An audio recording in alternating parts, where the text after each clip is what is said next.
Ovulation సరిగ్గా జరుగుతుందా? ఇలా తెలుసుకోండి. 1 పీరియడ్స్ ప్రతి నెల రెగ్యులర్గా రాకపోవడం, అంటే 21-35 రోజుల మధ్య ఉండకపోవడం. కొన్ని నెలలు పీరియడ్స్ ఆగిపోవడం. 2 రక్తస్రావం తక్కువగా లేదా అధికంగా ఉండటం ఓవ్యులేషన్ సమస్య సంకేతం కావచ్చు.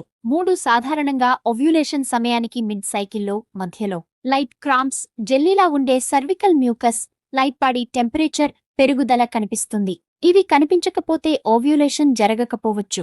4 ముఖం మీద ముడతలు, అధిక రోమాలు, అధిక బరువు వంటివితో సంబంధం ఉండొచ్చు.